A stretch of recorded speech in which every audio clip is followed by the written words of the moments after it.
Welcome, listeners. This is your host, Mr. Budget. Wait a minute, hang on a minute, Mr. Matt Quine. Say hi, Matt. Hi, Matt. Hi, Matt. And with me on the podcast this week, we have Mr. Josh. Hey. Oh my gosh, it's Josh. Oh my gosh, it's me. Hey, and we also have Mr. BudgetPedalChap. Yes, we do. I don't have a catchphrase because I'm usually at that end of the podcast. Shit. I've not thought this through. What episode number is it, Matt? It is episode number 259, I'm going to say. But it might be 258. Lower. 257? No, higher. 258. 258. Okay. First try. You can just edit the other bits out. Oh, wait, now it does mean I have to edit the other bits out, but it's definitely not happening. Yeah, it's staying in, I can tell you that. So, Mr. BudgetPedalChap had some things to do before the podcast, so has asked somebody else to write a podcast. So, whilst I was at a meal with my partner and her mother, I made some notes for a podcast. Yeah, just excuse me, ladies. I've got some very important business to attend to here. Yep. So I am going to be your host for this evening. I'm sure it's gonna if things will spiral out of control. I won't know what to do. Yes, it will. It'll be great fun. Yeah, so. I need an adult. So we're going to start with what we've been up to. So shall we start with Josh? Yes, I was about to take a drink of water, but then I guess I'll have to suffice and wait. Indeed. I played my first gig since COVID. Ooh. Which I spoke about before I did the gig on the last podcast. Yeah, you gave us a bit of preamble, didn't you? And now it's actually happened.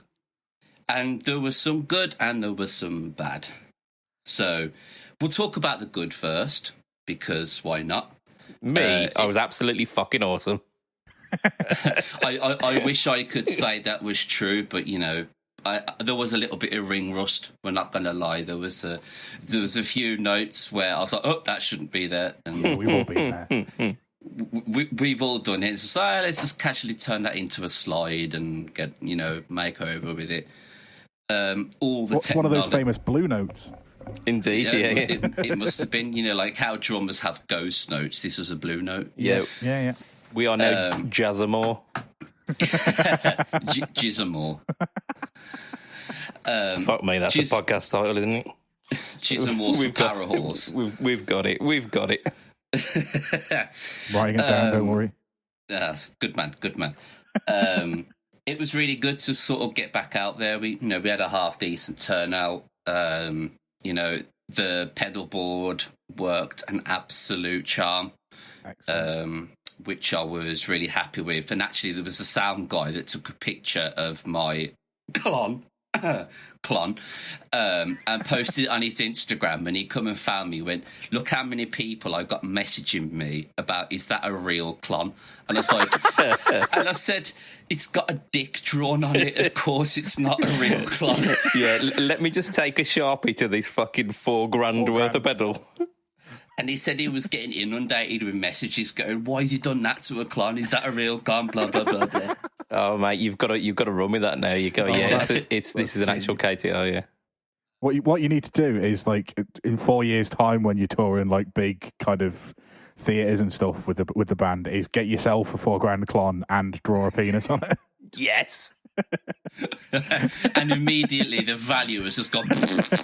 It's gone the other way because it's unique. It's even more hard to get hold of. You can't get hold of a clon, but it's really hard to get hold of a dick clon. You can't be talking about clons being with dicks on being hard to get hold of. We can't be having that.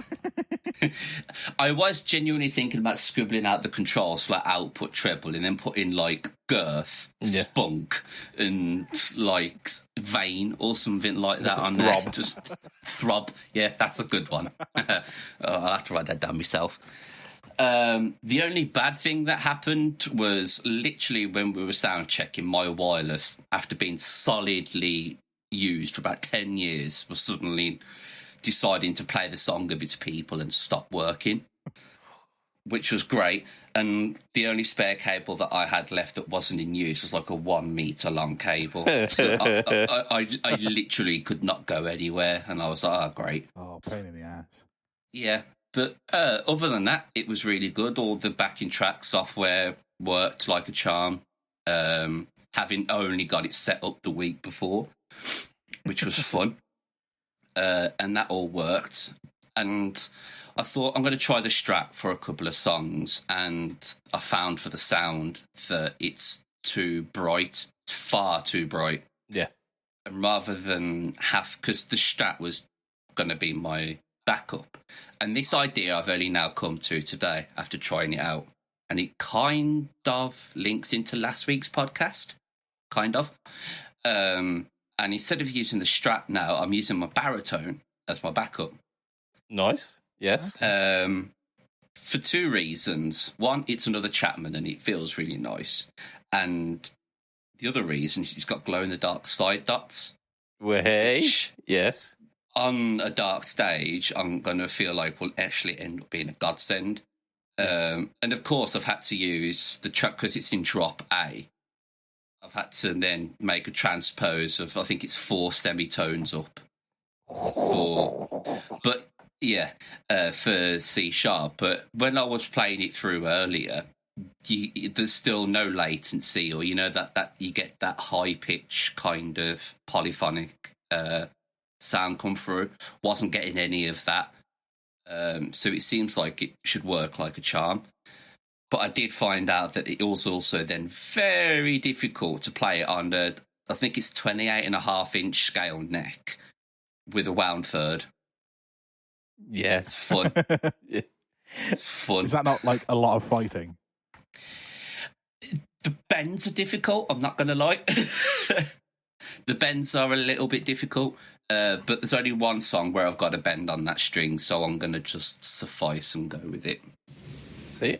Suffer for your art, my friend. Yeah. And I felt like a real bastard because I was the only one on stage not using in-ear monitors, so I was the only one that had monitors in front of me. Fuck you with your efficient in-ears. You see, I think personally, I don't think I could gig with in-ears because I've got a really bad problem that I sing everything that we play, and that's the so I have a microphone with a switch on it. Because I don't want to accidentally, for you, just in the background, hear my terrible out of tune singing. And having played with, you get earplugs that kind of deaden the sound a little bit. You can then hear yourself really well, and I don't want anything in my ears and me able to hear my own terrible out of tune singing when if I'm not concentrating, I'm not going to sing in tune. Like, especially if I can't hear myself, it doesn't matter whether you're in tune or not. You're just having a good time. If you put something in your ears, I just go to the point where, like, I've either got to really concentrate on my singing, in which case I'm fucking up everything I'm playing, or I just got to be silent because I can't deal with it. So I don't think I could ever gig with in ears.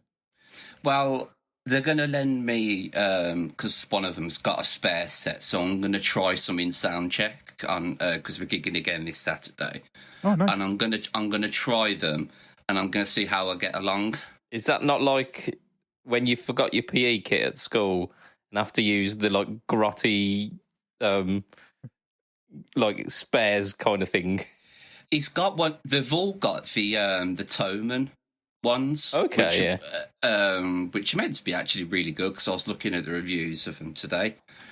And the headphones that come with it, they don't look the best. I think they've all bought like Sennheiser ones that they've got themselves. Yeah. So like I'm just going to be using the Toman style ones that come with it. So they won't be brilliant, but it'll give me kind of an idea of what it's like because when we were sound checking last week, I just tried them on when we were getting levels. And it's like somebody's walking around with 2 speakers glued to your head. But it did sound a lot better. Yeah. So yeah, I'm gonna see how we get on, and then I'm gonna go from there if I like them. I think for the set it's 120 quid. That's or 120 euros from Toman. It's not bad at all. No, I think I'd probably fall on the same side as Matt with in-ears. I've not tried them before, but I find it really difficult if I can hear too much or too little of something, it puts me off. So I tend to like to not hear my guitar as much as possible, like just enough. You see, when I had my mix in the monitors, I completely took Joe's out and I wanted just mine. So at least... Fuck you. Well, it's more for the fact that I know if something's fucking up, I know it's my guitar. That's the exact reason I don't want to hear mine. Because I wouldn't want to go, is that my guitar that's going wrong or is it Joe's? And at least I know if I can just hear mine, then I know that, it's, I don't know, battery's gone in the active pickups or whatever. Battery's gone in my fingers and playing in the wrong key. Well, thankfully, I haven't got to sing as well, so I can just focus on the playing. Yeah, I've got that. But that's what I've been up to. There's literally nothing really else to add. Nice. Yes, I mean you've done a bit of video work as well, haven't you? That may be out coming up on Pedalboards of Doom, but I don't know. We'll talk about that as and when that comes out. Yes, indeed. Well, you've got kind of two in the chamber, haven't you? Yeah, I have one that I don't know when it's coming out because I genuinely don't know if even the editors have looked at it yet. Yeah. But I've got this is a little sneaky thing for the podcast listeners and the Patreon backers is the 10 stupidest guitar names coming out. Yes. Hey. And I will tell you now that there is some very controversial entries. Indeed, Les Paul. Who'd name it that? It's fucking stupid. I'm not going to lie, that was nearly in there. It genuinely nearly was nearly in there. There's a few ones in there going, okay, yeah, I agree with that, and then there is one going, really? Did the Minarch Inferno appear on that list at all? No. Oh, they're fucking stupid. So fucking stupid. Well, are they stupid guitars or Infer- stupid names? It's stupid names. Yeah. Inferno sounds like a cool name for a guitar. Like, it sounds like a really cool, sort of like, that sounds like a beast of a guitar. Whereas now this is going to be a spoiler for one of them. Or, you've got the, what guitar is that you've got there that you played? Oh, it's the Ibanez RGXD 746721XY. So, did you just put all Ibanez guitars as number one? I've limited it to one per brand. I had to limit it to one per brand. So that's giving away what the Ibanez one was. Indeed. Yeah, and that we all know that one. Obviously, it's an iconic serial number barcode. And I can't remember what any of the other ones were.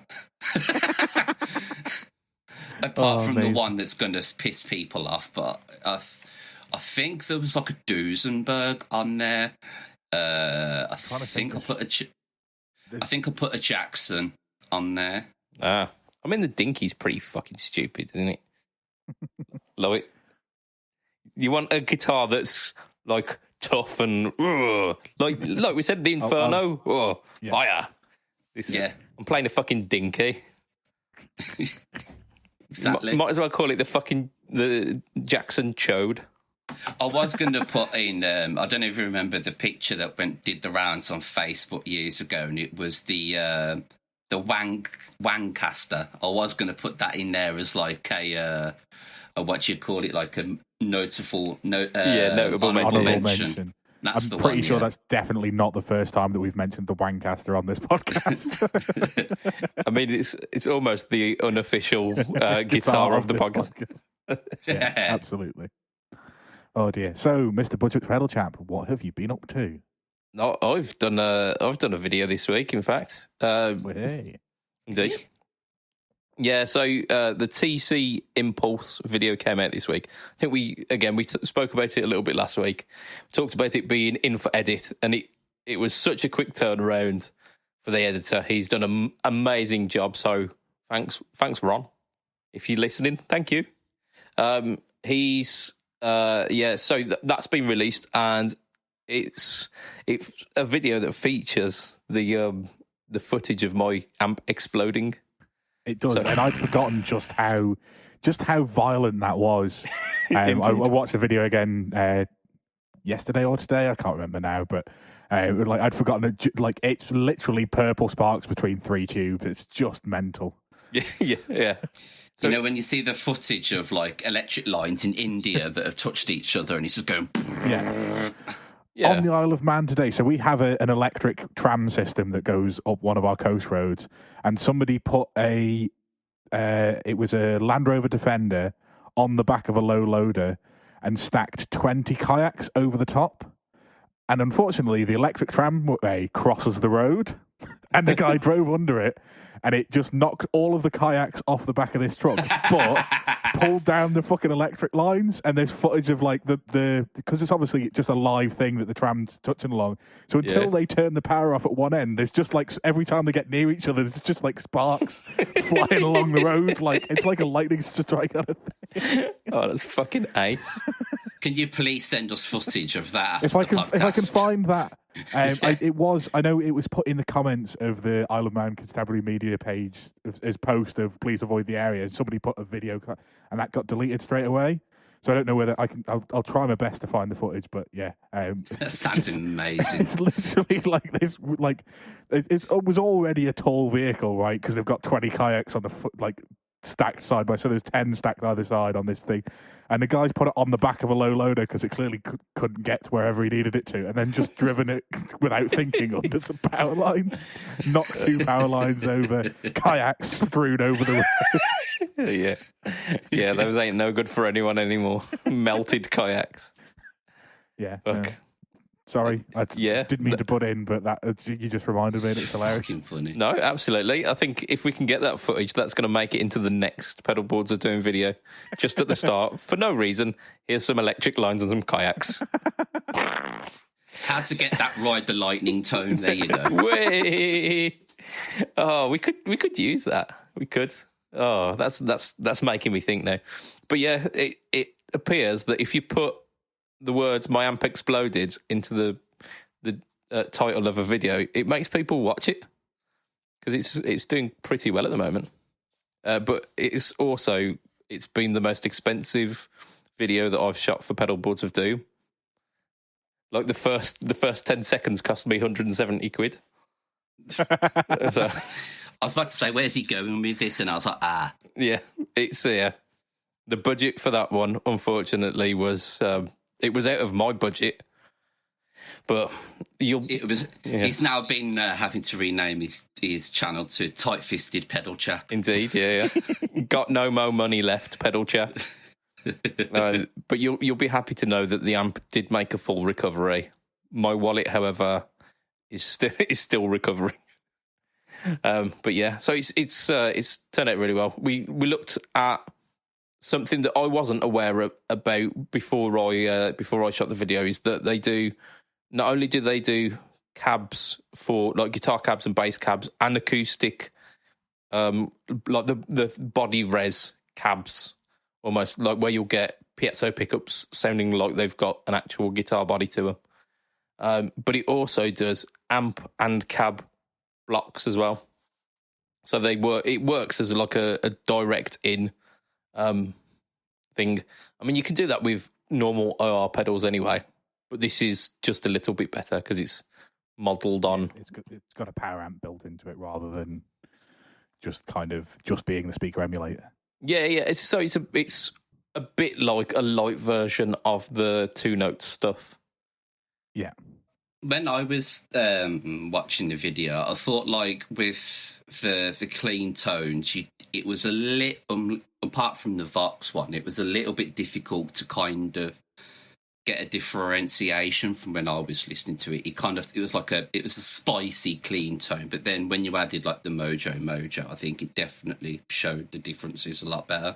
Yeah, that was my thought process behind it. That I was taking the thought of, if this happened at a gig and I was stuck, would this pedal be able to like save my ass essentially? So, or I limited myself to whatever I had on my pedal board, and I used the Moore Green Mile as like a preamp for it. So it almost gave the the mid push that you get with a guitar amplifier and the little bit of grit that you get with a guitar amp as well. Yeah. So I used that. I used the my delay pedal. I dialed that in so that it sounded a bit like a spring reverb. So it gave it so it weren't like really, really sterile. And then I just used the drive pedals that I had on my board. And like you say, with the Mojo, it sounded really, really quite authentic. Mm. What I didn't realise as well, that's like completely on brand for the video because it's a TC drive pedal going into a TC, like a cab IR. Yep, and I think this is your second video that TC themselves have shared. Indeed, which is get it.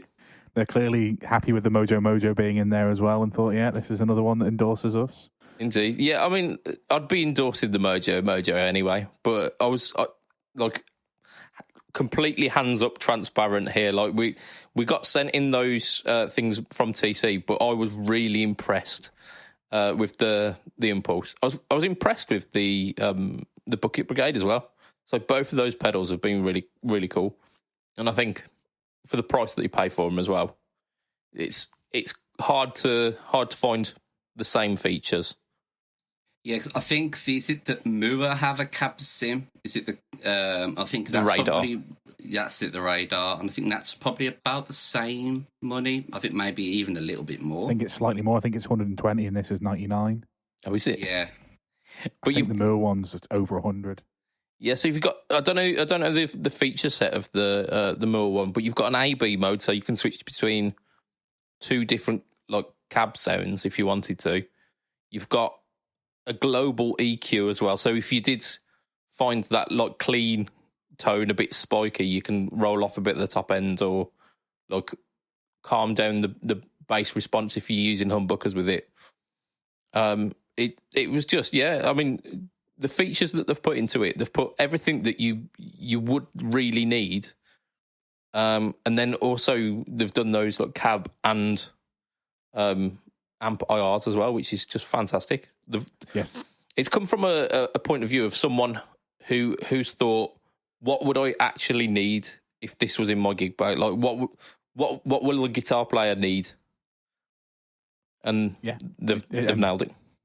Yeah, the Moore is actually 140 quid. And it's very, very, very similar specs. So 30 different speaker cabs, 11 mics, 4 power amps, that kind of stuff, customizable EQ. But like I say, it's a bit more expensive, and I mean, you're not getting the brand. Like, I know that TC is not necessarily a massive brand name, but it certainly doesn't have the same connotations as Moore when you say TC pedal. Yeah. Like Moore's kind of up there with your household names like Boss and like Digitech. I think the only thing I can remember off the top of my head that the Moore does that the TC doesn't is you can actually change the position of the mics on the cabs. Oh, okay. So they're a little bit like the Dyna-Rs on the two-note stuff. Yeah. Cool. Yeah, but again, you would have to connect it to the computer to sort that out. It's not something that you can do with just the pedal. Yeah. If you were like in the situation that you were talking about where your amp's blown up at a gig and you need to plug it in, you're not faffing around. You're plugging it into your laptop 2 minutes before you go on stage, are you? Yeah. And the plug and play kind of aspect of it, the moment I plugged it in and turned it on, I got a sound that I could have gigged with. It was fine out the gate, and then it's like I went through a couple of the speaker sounds, and I found I really liked the V30, and that was within the first kind of 3 minutes of playing with it. So like all of that is infinitely plausible if you're in a like panic-stricken oh shit moment at a gig. By that point, you'd be calmed down and be like, okay, this is doable. Let's get on with this. I would like to actually see whether you could save blocks on your Helix and then use like, you know, all the effects, whatever on the Helix, but then obviously instead of having the cab section on the Helix, use the TC pedal. Yeah, could do that. And then really simple. You know, it'd be interesting to see what the sort of the differences would be between that. Yeah. Okay. I mean, I could do that. The Helix and the Impulse can load IRs each. So I could use the Celestian impulse responses that I got on the impulse with the Helix. I could A/B those directly and hear what the difference is between the two units. I could have it running through an effect send as well into the Helix, so I could have it in place of the cab block if I really needed to. So there's many options with it, but like I'm thinking if I'm running an effects loop for the impulse, that's taking up a block, which I could easily just import the IRs into the pedal. Anyway, Yeah, I think it might save some DSP because the IR blocks are quite DSP heavy. Yeah, so it'll give you the chance to run some more pedals, like virtual pedals or stuff, rather than using the brain power to do that within the Helix. Because you say you managed to max out the Helix, the stomp, didn't you? Yeah, in that video. I've done it a few times now. Yeah, running a stereo setup. Yeah, so could you run the same cab on a stereo setup with the IRs? Is that something you could do? I mean, if I was running a stereo setup in the HX Stomp, I could run one of the cabs from the impulse and then run the other. But that means that rather than having two impulse responses running in the DSP, yeah, so you've halved the DSP for IR, which should give you a bit more headroom for adding a couple of other pedals in, surely. Yeah. It's definitely worth like experimenting with. Maybe that's the follow-up video for this one. Who knows? You're welcome. Yeah. Yeah, cool. I'm just going to give a quick update. I've found the aftermath video after they turned the power lines off, so I'll send that to the group chat now. Okay. But I'll continue searching for that original footage that I know got deleted off the police update video that people were sharing. So I'll see if I can find that. You mentioned you did a second video as well. I've recorded a No Talk or Tone verses for this week. And it's a clon-off. A clon-off? Clon-off, yes, indeed. Clon-off. So it sounds like a Welsh town. Indeed. I'm from Clon-off. And no, I don't. So I recently did the Mosky Silver Horse, and that's a pretty popular clon. And I thought, what have I got that's kind of comparable, like relatively comparable price-wise, that I've also done on the channel? Thought back all the way to maybe like the fifth or sixth No Talk or Tone that was done about 3 years ago now, I think. Joyo, the Joyo R series had one called the Tauren, which apparently was something to do with Warcraft. I made comment. Yes, I remember the Tauren on Warcraft. I mean, let's hear about what that's all about, because I ain't got a fucking clue, mate. They were a member, like there was the Alliance, which was the good people, like the good side, and the Horde, which was the bad side. And the Tauren was basically like if a wolf and a bull had sex, and that offspring would be like that. It was like a huge not the bloody corpse of a wolf that's been raped by a bull. you mean combined and not the aftermath of the sex, the aftermath of the pregnancy. Yes, not the distorted mess that would be the dog's pelvis. Just absolutely blowing it out. I mean, they missed an absolute trick by not calling it the Bulf. Because like that's a much better, and I would love the Joyo Bulf. The bluff. Oh, but there we go. So yes, apparently a wolf bear creature versus a centaur, half man, half horse. So are we just saying that this is the mythological drive at this point? Is that what the connotation is? Yeah. So the Joyo one, it doesn't say which clon it's pointing towards, but it says it's like a their version, like an accurate representation of their version. Yeah. And the silver one I put in gold mode because it had a bit more gain, and the Touran also had quite a lot of gain. So we've done a little fight against, like, again, old versus new, because we did that the last No Talk All Tone versus, which the Donna Yellow full won. Not by much, but it still it won. So this week, if you do watch that, there will be a poll in the community tab. Vote on it. Put a vote down. Which one you think is the best? I think, like, before it's even released. By this point, it will have been released. But I think I'm going to put my money on the Silver Horse. Okay. So I think it's got a bit more of a backing than the Joyo. Yeah, and again, Joyo are one of those pedals that there's on the internet. There's loads of people that are like, they're not real pedals. They're for children and people who can't afford to spend $4,000 on a Klan. Yeah, I mean, this is from their slightly more grown-up range. It's not like the Tesco Basics range that they've got. I think, if I'm right in saying, don't Tone City do a Klon as well? I think, isn't it like the Cafe Lime or something? I can't remember. I can't remember what it's called, but they definitely do one that people were branding as a transparent overdrive. I think their one's called it's the Bad Horsey or something like that. Something about... Yeah, something like that. I can't remember, but yeah, it's something like that.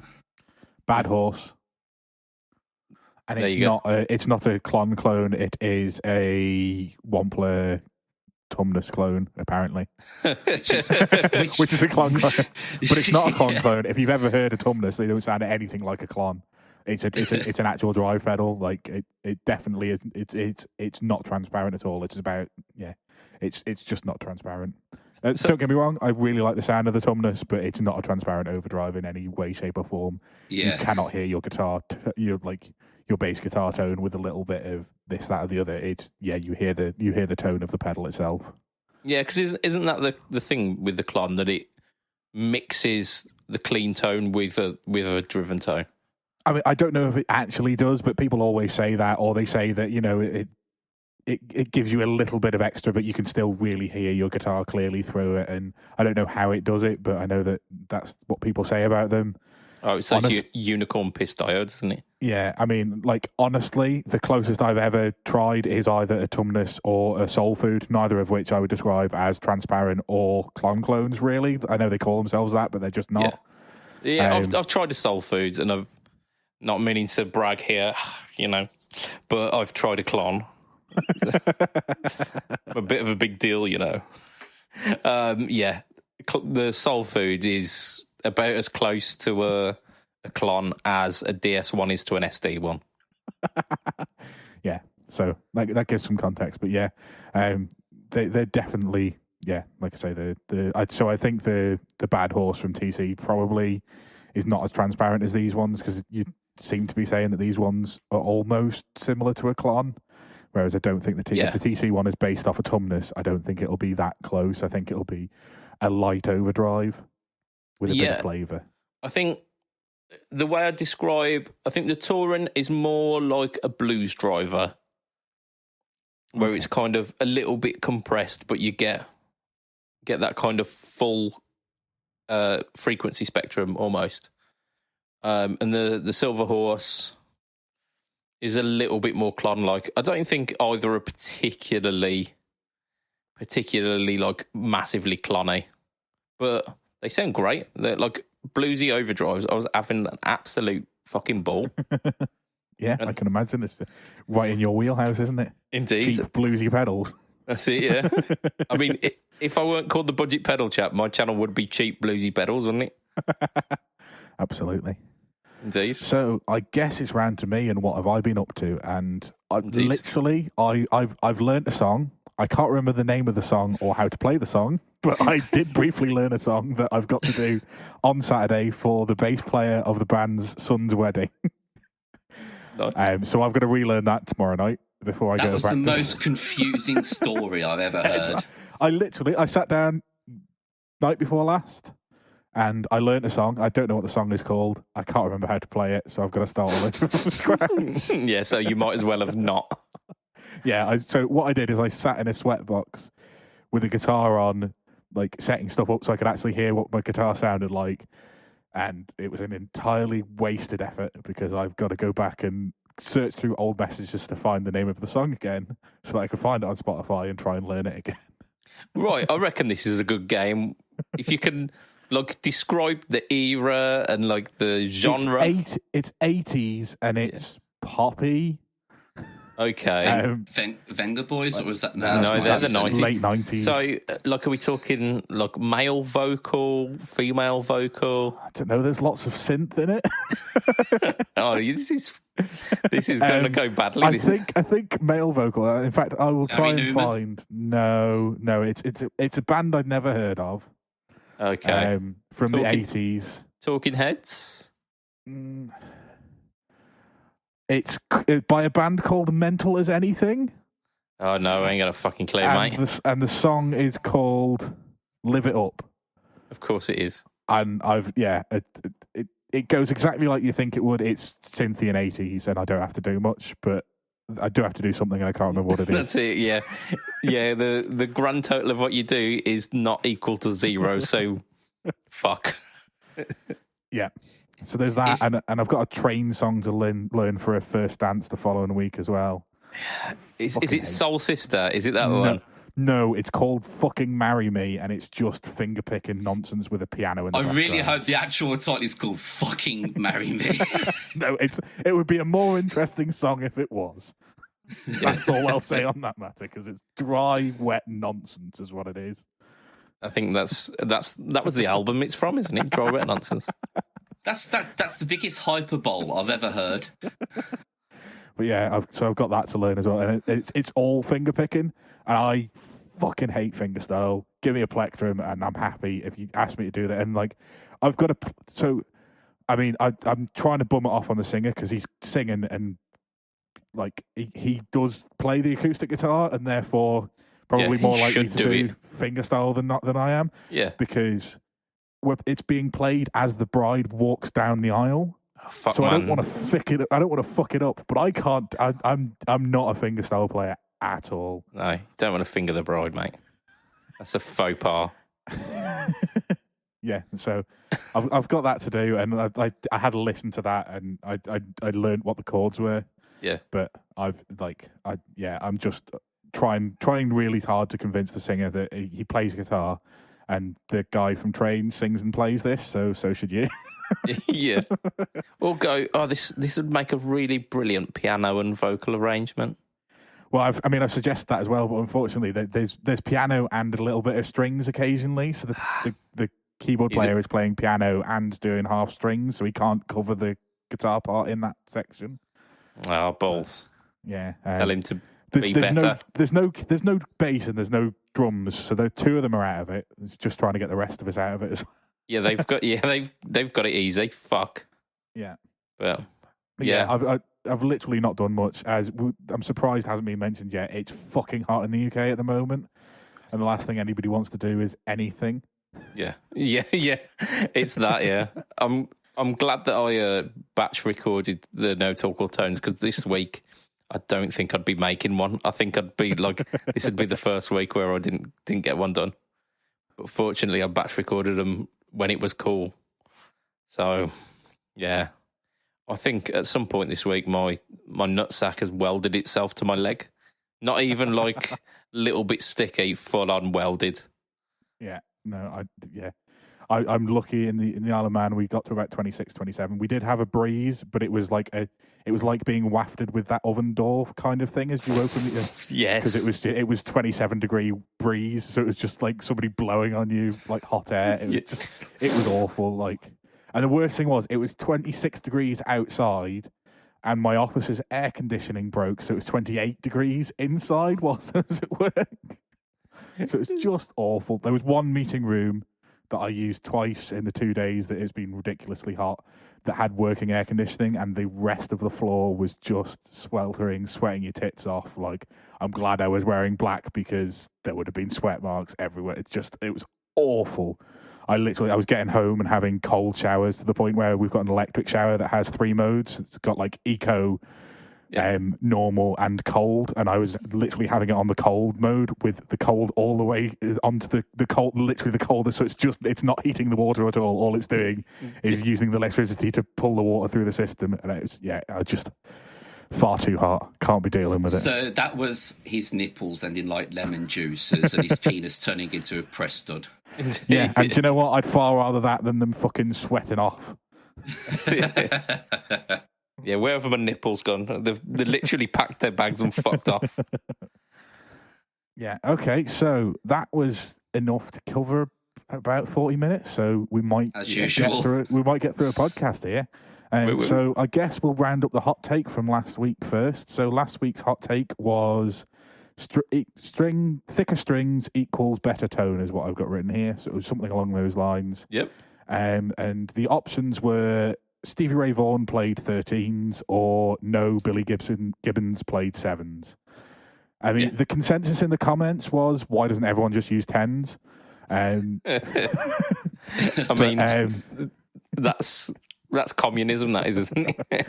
It is. So we won't let them win. The votes ended 33% saying that Stevie Ray Vaughan played 13s and 66% saying no, Billy Gibbons played 7s, which I think was the consensus we kind of came to last week. It was more, I mean, I think we actually said play whatever you want, but I think we kind of leaned more on the side of there's more important things in your tonal mix than just the strings.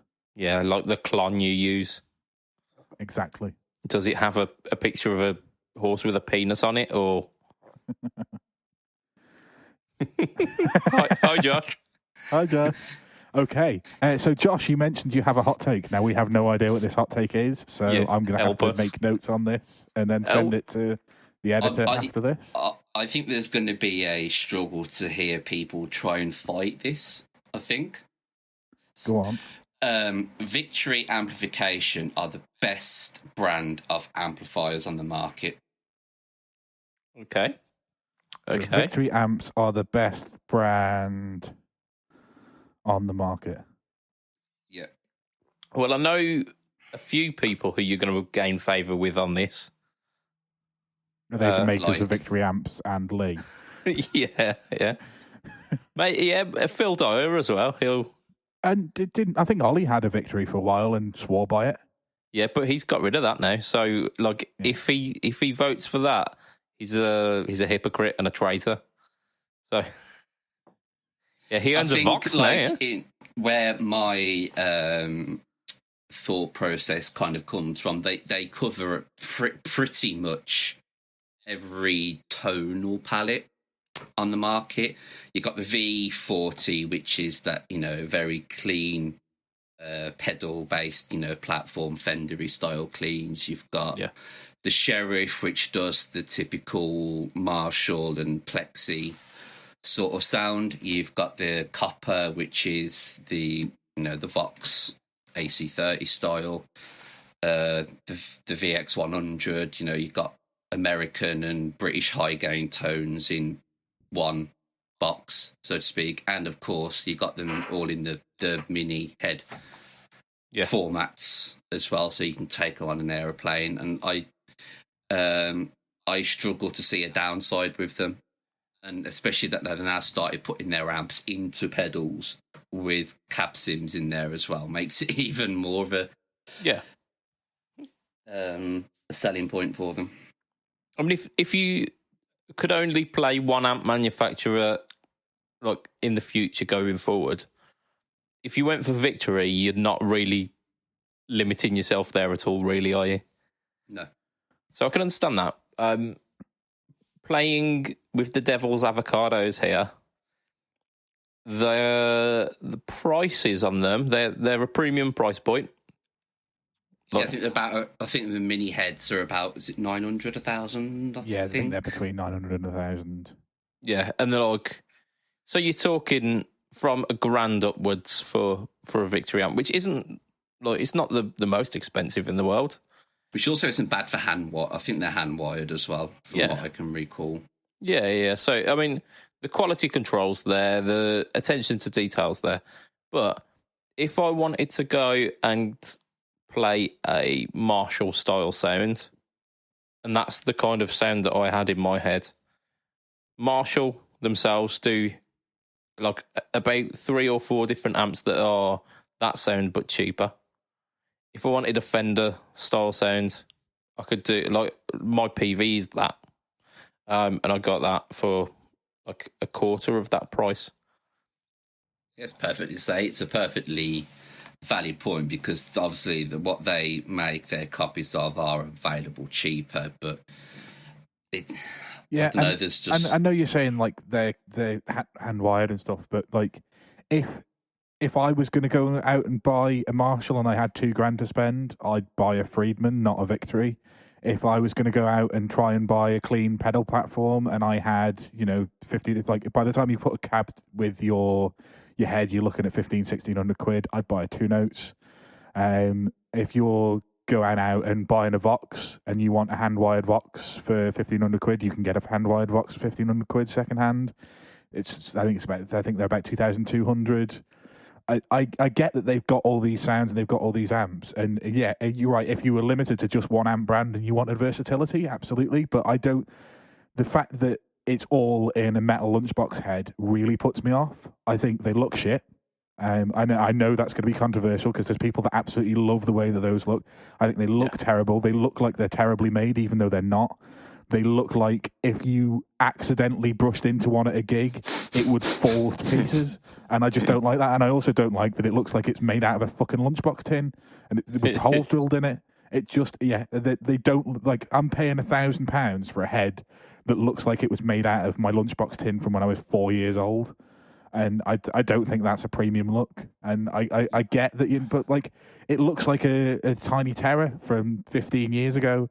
Like, they weren't a particularly premium price point. I mean, they've held their value, and in fact, they've gone up since the scarcity. But I understand what you're saying. Like, if you think of classic vintage amplifiers, the ones that we all had posters of on our bedroom walls, you're thinking like big, thick, chunky, like wooden enclosures with Tolex and like fancy chrome bits and and even if you want a 20-watt version of that or whatever these are 30-40 watts and they're smaller size, you can get like my Studio Vintage is the same size as one of these Victories, but it is a wooden thing that I know if I drop it, okay, it might dislodge some stuff inside, but I know that it's not going to be dented. It's not going to be like the side's not just going to fall off, and I wouldn't be confident if I dropped a Victory that I would have anything that you could put an amp back into, even rebuilt back into the same chassis. They just, I dare say it would probably be the other way around. Like the thing that's made out of wood, if you drop it, it will fold like a deck of cards. It's so solid, you'd have to throw it hard to break that, whereas the Victory will peel open because it's made of 1 mil thick metal.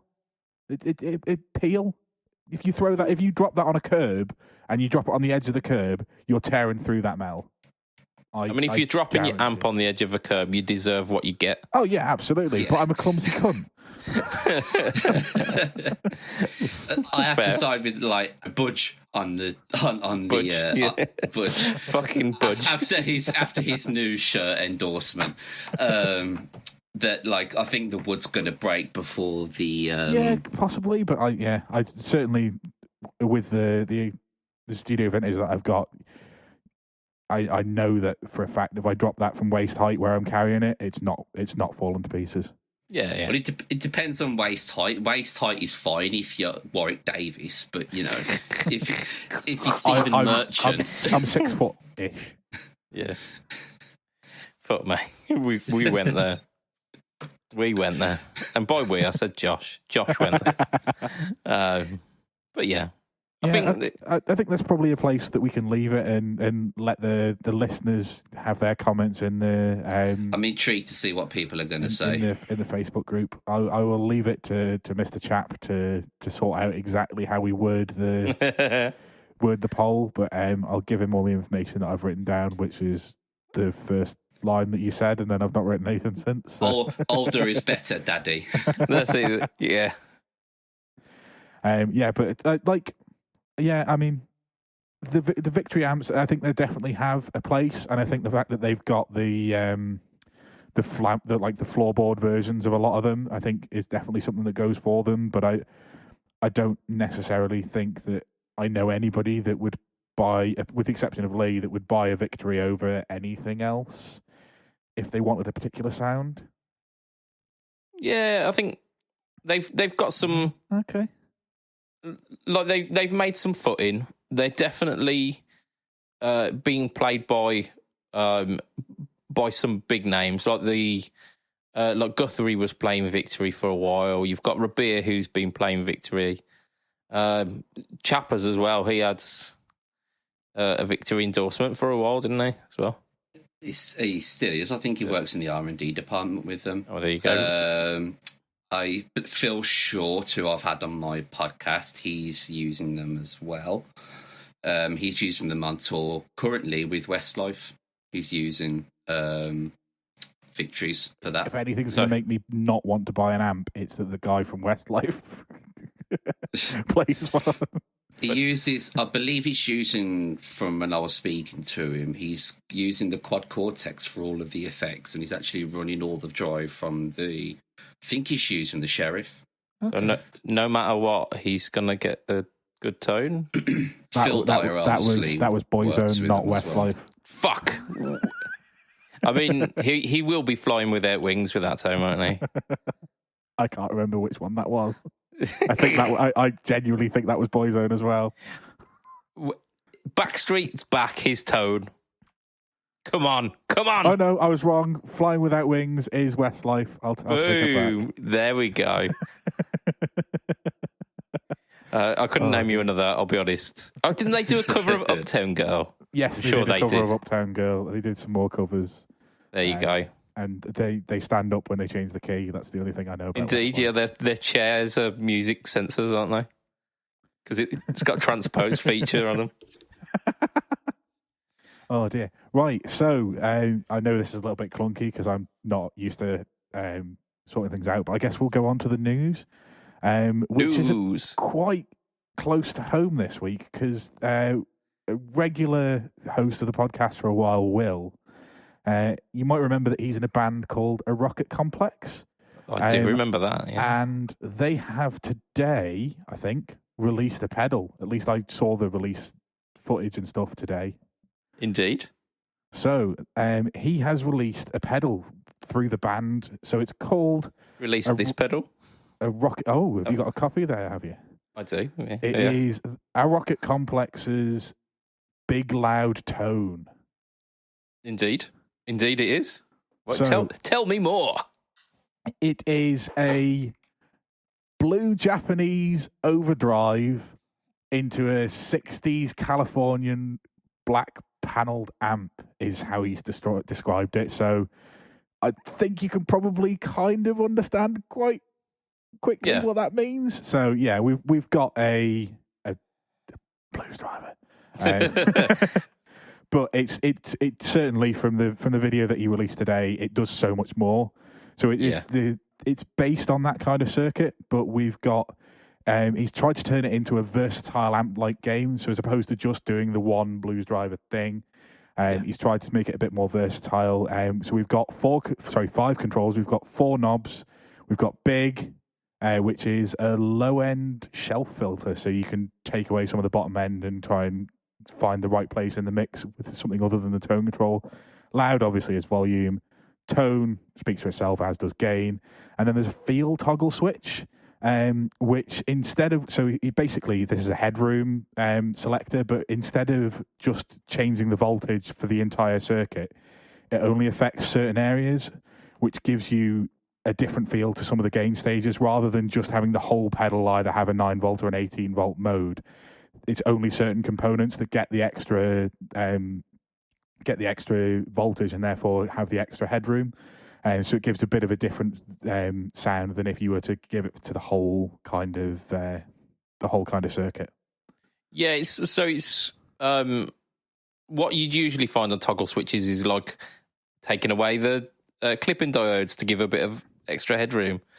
So, and he didn't do that. He's messed with the internal voltage to actually emulate that like bigger amp feel. So you've got like a compressed mode if you do want that kind of blues driver, almost kind of proto tube screamer, but sitting slightly higher up the mid frequencies.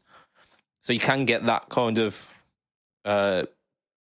smooth gain solo push kind of pedal, but then you can also get like a really dynamic sounding drive at the higher gain settings as well.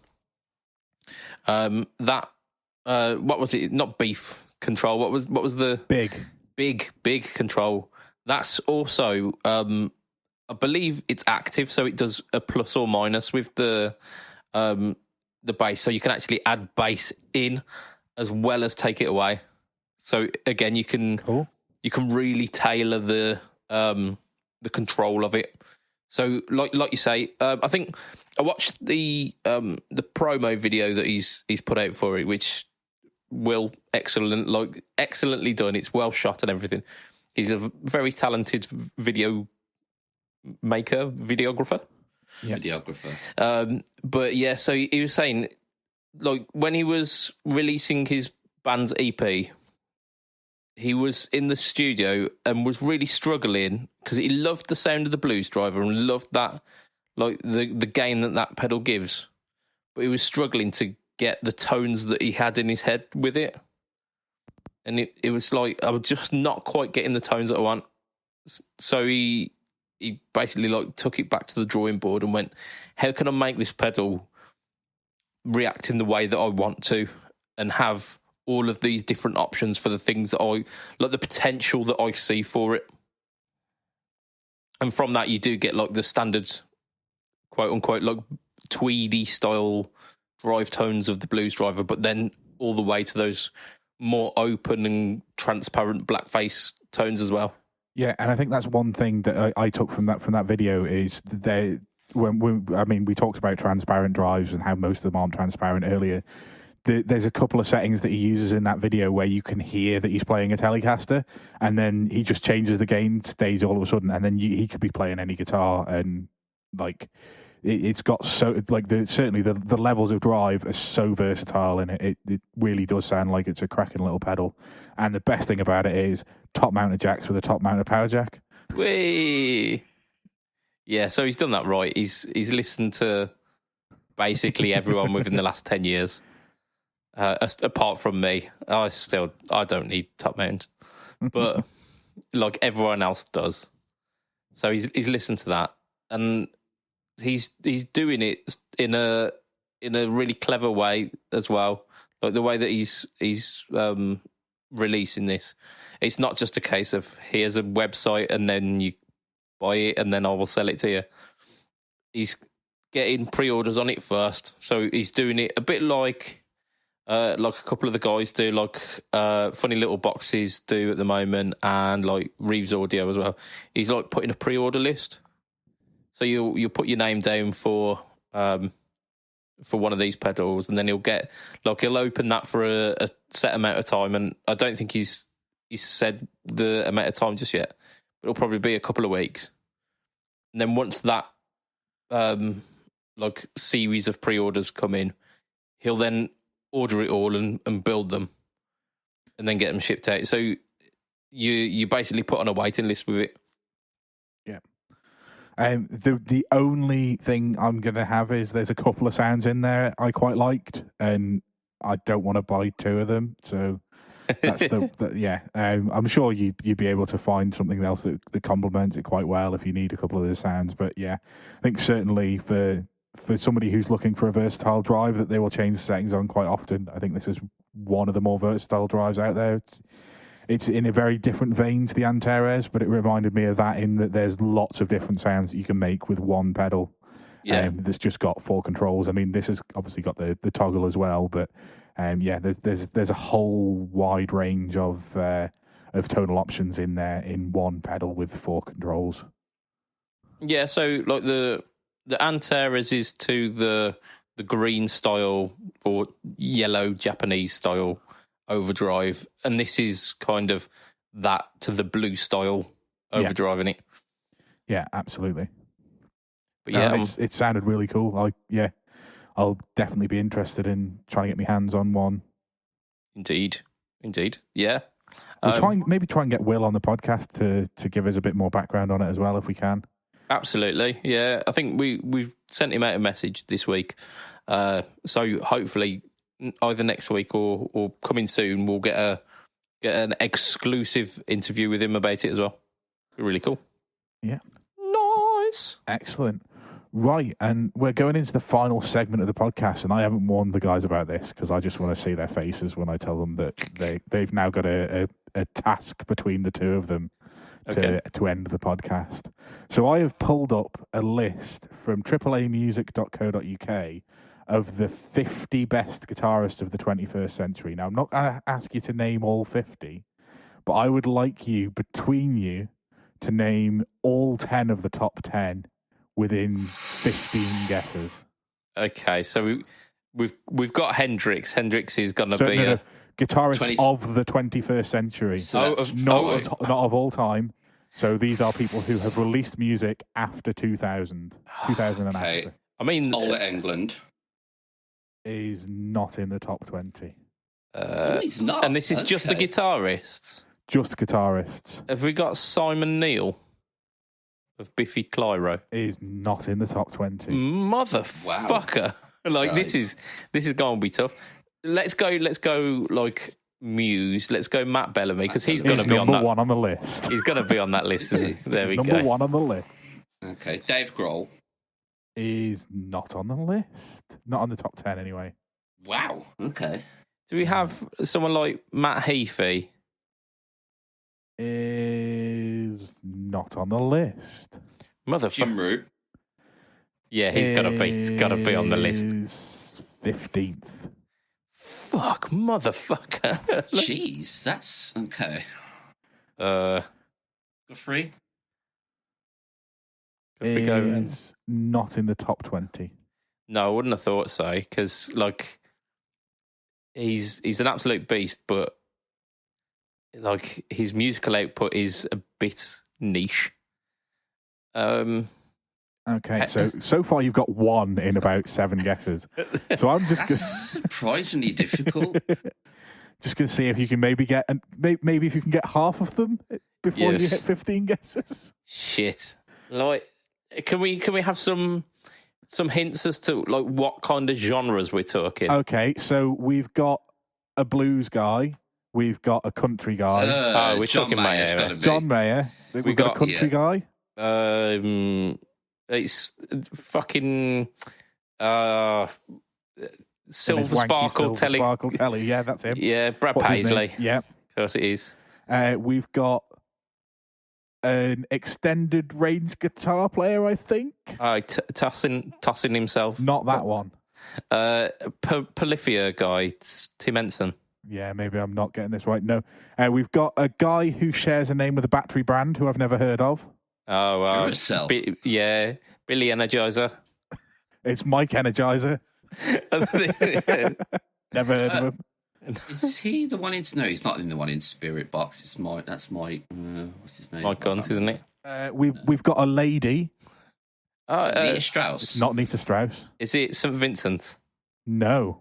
Oh, fuck. There's no other female guitar players. Yvette Young. No. Bowles? Oh, Australian. Lizzie Hale. No. Australian, toured with Alice Cooper. Orianthe. Yes, it is Orianthe. Okay, She's been I've just irrelevant realised for the that it's last got a 20 nice big years. blurb underneath them. So there's in 9th, there's another blues guy that's Eric been described Gales? as Down and Dirty from Ohio. He gained fame with a 2-piece rock band. Kingfisher. No, Black Keys is the band. Oh, fucked if I know. Dan Auerbach. Yeah.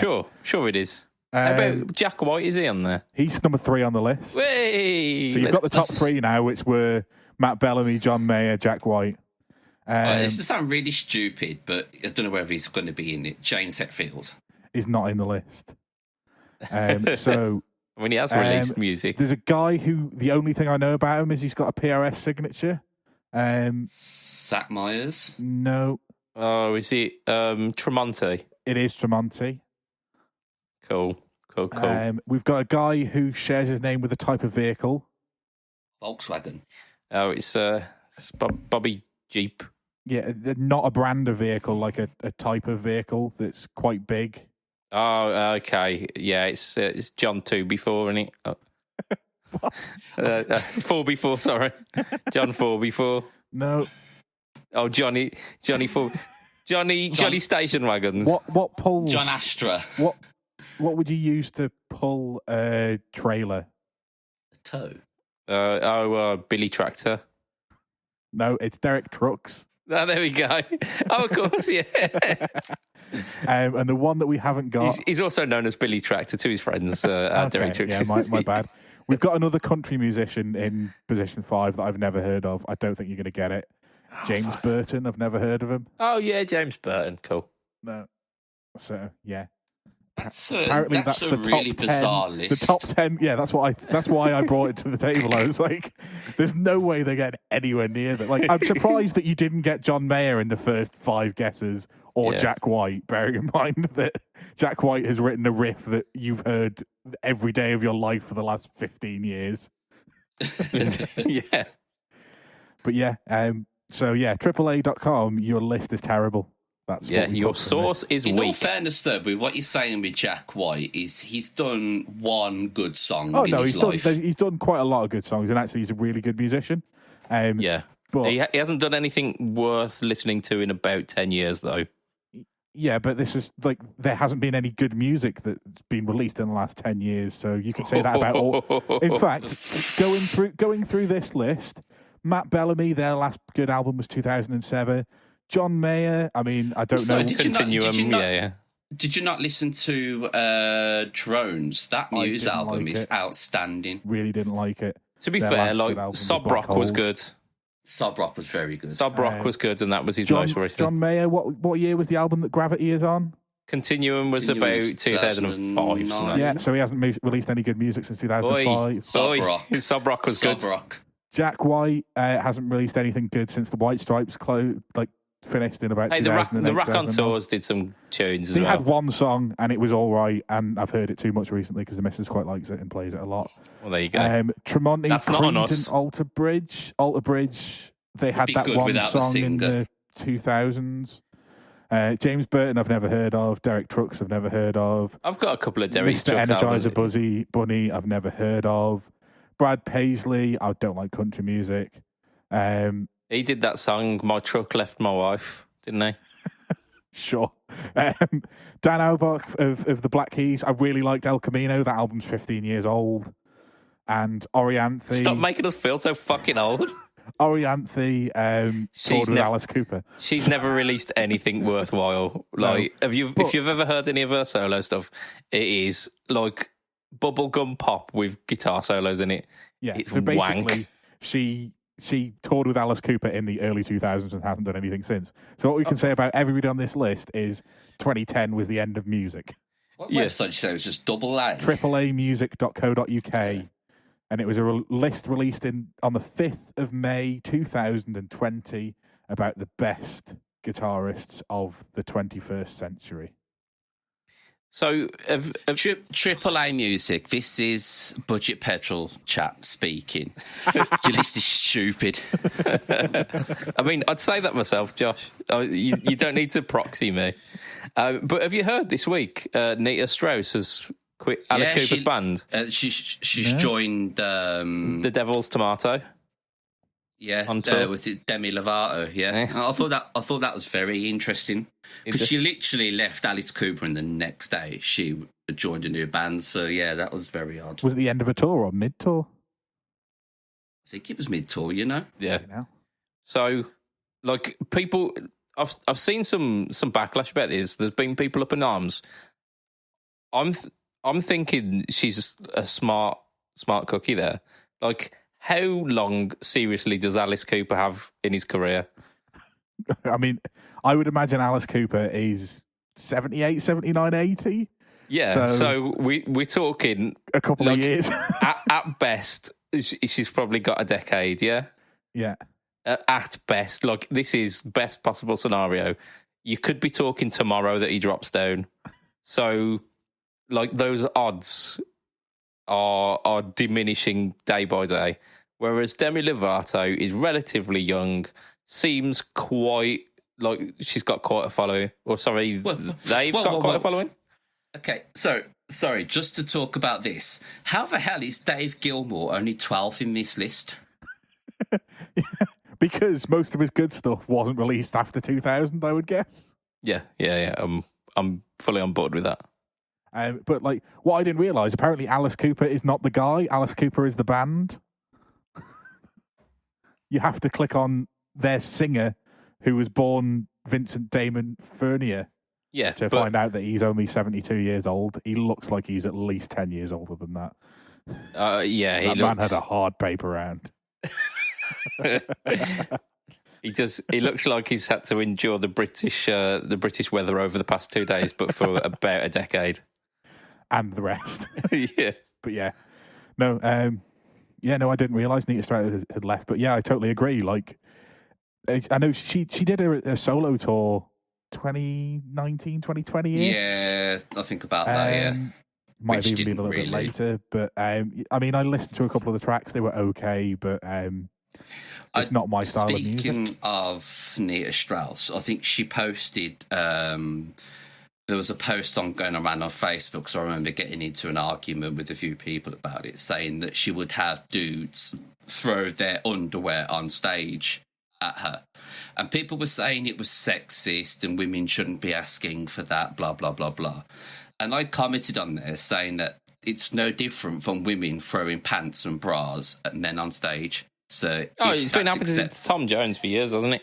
Yeah, if that's acceptable, then it's acceptable to throw your tighty whities at Nita Strauss. I mean, I think the moral of this story is no one should keep their underwear on. That's it, yeah. No one should be throwing pants. Yeah. It's okay because it happened to Tom Jones. Yeah, I mean, I know, I do agree with you, Josh. Look, if people are going to say that it's fine for women to throw knickers at Tom Jones, then it's also fine for men to throw boxers at Nita Strauss. But I don't really agree with either, in my personal opinion. No one wants like skiddies coming at them, do they? Yeah, I like don't care. A vessel for skiddies. Yeah, I don't care whether it's come off a woman or a man. I don't want your underwear. No. It's just no. I don't want it. But yeah, look, equal opportunities. I'm saying I don't want this female's underwear coming at me. I don't want this male's underwear coming at me. And I don't think it's okay for anyone of any gender to be throwing underwear at anyone of any gender. So yeah, just keep your underwear, please. Like, if you're gonna throw stuff, like cash, not coins, please, not coins. But I mean, do you know what? If you're gonna throw a £2 coin at me, just as long as it doesn't hit me in the eye, I suppose I'll take it. There you go. So that's it. Matt, do you want to wrap up the podcast for this week? I will attempt to wrap up the podcast, because what I didn't realise is that I'm supposed to remember the names of the Patreon backers. Okay. So we have Mr. Adam Yeomans. Yes. We have Mr. Fletch of Fletcher Pickups. Yes, this is an odd order. It's making me uncomfortable. Mr. Doug Christ of the Masters of the Cinematic Universe and the Just Surprise Me podcast. Yeah, and of 37 Effects. Yep. We have Mr. Andrew Bimson. Yes, we do. Woo. We have Mr. Brian Gower of the Tone Jerks podcast and the podcast that I can't remember the name of. Second Button podcast that's all about Seinfeld. Yes. Yeah. We have Mr. Hugh G. Rection. Is that everybody? Have I missed somebody? I feel like that's it. Oh. No, that's it. That's our lot. Right, so from that's the end of Fret Talk podcast episode 258. I suppose I'll say it in the outro because I forgot to say it in the intro. I hope it didn't go as terribly as it could have done with me hosting. So from myself, Mr. Matt Quine, say bye, Matt. Bye, Matt. Hey! From Mr. BudgetPedalChap, say bye, Mr. BudgetPedalChap. Bye, Mr. BudgetPedalChap. And from Josh, say bye, Josh. Bye, Josh. Way! It's goodbye from me. Ta-ra in a bit. Okay, it's got to be a tatty bye and good night. Tatty Otherwise, bye and good Joe night. will absolutely have you. I'm sorry. Tatty bye and good night. Ta-ra in a bit. Ta-ra. Bye. Bye.